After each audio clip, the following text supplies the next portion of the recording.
Quelque chose ne va pas dans l'espace.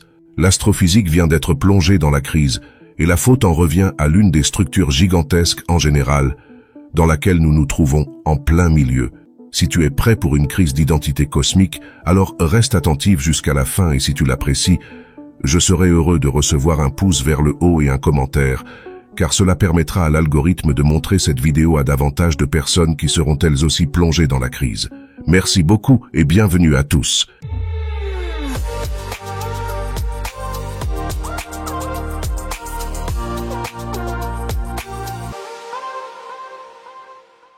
Vous êtes des incapables.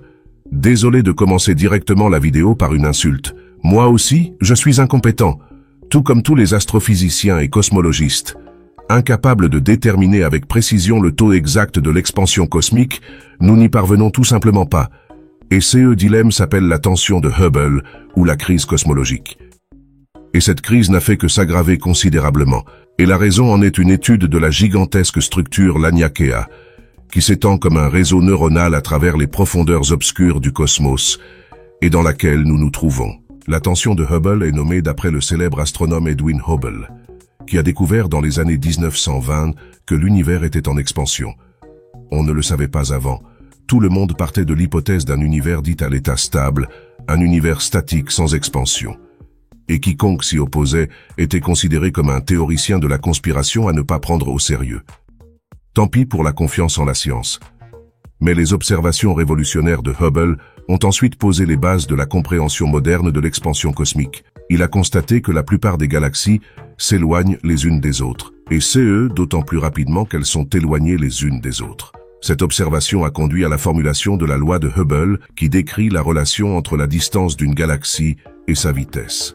Maintenant, on pourrait dire, bon, alors nous savons comment le cosmos s'étend. La paix, la joie, la tarte aux œufs. Tout le monde rentre chez soi et se réjouit. Mais c'est peine perdue. La tension de Hubble nous met des bâtons dans les roues, car en cosmologie, il existe deux méthodes principales pour calculer le taux d'expansion actuel du cosmos, appelée la constante de Hubble. La première méthode est basée sur l'observation des galaxies dans notre environnement relatif, tandis que l'autre méthode est basée sur la modélisation du rayonnement cosmique de fond, c'est-à-dire la relique du Big Bang. Et tu peux t'en douter, les deux méthodes offrent des valeurs différentes pour la constante de Hubble. Les incertitudes dans les calculs sont prises en compte, mais l'écart entre les résultats est toujours significatif. Cela signifie que nous n'avons pas de réponse claire à la question de savoir à quelle vitesse l'univers s'étend et que nous ne pouvons donc pas connaître son âge exact. Dans d'autres sciences, comme la sociologie, on dirait maintenant simplement « Ce n'est pas grave, nous avons tous les deux raison. De toute façon, c'est le patriarcat blanc qui est à blâmer. » Mais en cosmologie, cela ne fonctionne pas aussi facilement. Il doit y avoir une valeur pour la constante de Hubble et nous sommes incapables de la trouver. Et maintenant, la crise s'aggrave, car une nouvelle étude a examiné de près notre super-amas local Laniakea.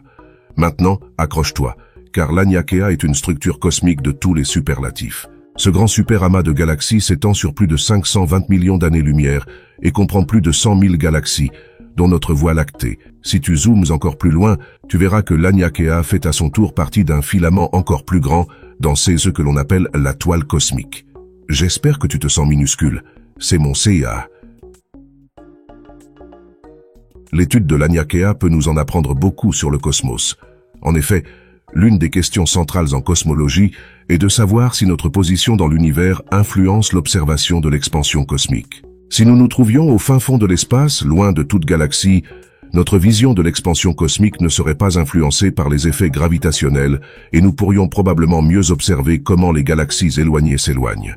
Cependant, comme nous faisons partie d'un amas local de galaxies, nos données sont influencées par un certain parti pris. La tension de Hubble découle donc aussi de la question de savoir si ce biais influence nos mesures de l'expansion cosmique et s'il existe éventuellement des influences gravitationnelles plus importantes dont nous devons tenir compte. Et c'est là qu'intervient la nouvelle étude, que je t'ai d'ailleurs mise en lien dans les sources ci-dessous. Si tu n'as rien de mieux à faire le soir que de lire des études compliquées tout seul dans ton coin, trouve-toi des amis. Les chercheurs ont voulu savoir si la structure de Laniakea jouait un rôle dans la tension de Hubble en étudiant son impact gravitationnel sur la mesure de l'expansion cosmique. Ils ont supposé que la forme du grand super-amas de galaxies avait une forme grossièrement ellipsoïdale et ont développé des modèles pour prendre en compte le mouvement propre des galaxies au sein du super-amas. Les résultats de cette étude ont été pour le moins surprenants. Tout d'abord, les chercheurs ont découvert que le superamas de Laniakea influençait les observations de l'expansion cosmique d'environ 2 à 3%. Rien que cela serait déjà une découverte, car cela montre que notre environnement cosmique proche influence nos mesures. Mais voilà, cette influence va dans la mauvaise direction. Cela signifie que si nous ne prenons pas en compte les effets de Laniakea, la tension de Hubble semble être plus petite qu'elle ne l'est en réalité. Cela signifie que les nouveaux résultats montrent que la tension est supérieure de 2 à 3% à ceux que l'on pensait auparavant. En d'autres termes, la nouvelle étude voulait résoudre la tension de Hubble, mais elle l'a augmentée. C'est comme si tu voulais éteindre un incendie mais qu'au lieu de l'eau, tu attrapais de l'essence.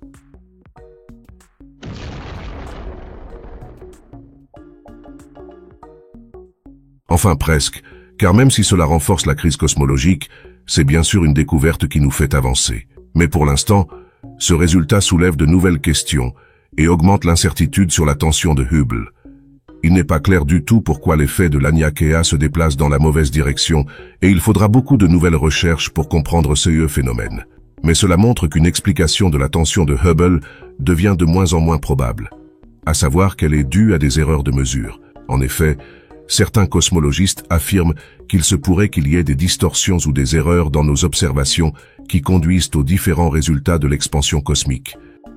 Mais plus la tension de Hubble est confirmée par de nouveaux résultats, comme maintenant par la nouvelle étude de Laniakea, plus cela devient improbable. Et alors, il ne reste que l'autre explication, des erreurs dans le modèle de l'univers, c'est-à-dire dans notre physique. Il apparaît de plus en plus que notre modèle actuel de la cosmologie est incomplet ou faux en partie. Cela signifierait que nous devrions développer de toutes nouvelles théories et modèles physiques pour expliquer cette divergence. J'aimerais connaître votre opinion. Comment expliquer la tension de Hubble?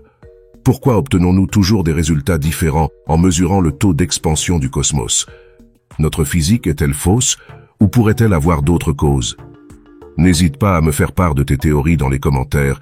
Je suis impatient de voir si nous pouvons avoir une discussion intéressante. Je t'informerai de toutes les autres percées cosmologiques ici sur la chaîne, mais cela ne sera possible que si tu suis ma chaîne. Et d'après les statistiques, je sais que plus de la moitié des spectateurs ne sont pas abonnés, alors que c'est absolument gratuit. Cela m'aide énormément, et vous ne manquerez plus jamais une nouvelle vidéo. Gagnant-gagnant donc les gens, appuyez tous sur le bouton d'abonnement. Une explication à toutes ces incohérences cosmologiques pourrait être que notre univers n'est pas réel, mais une simulation.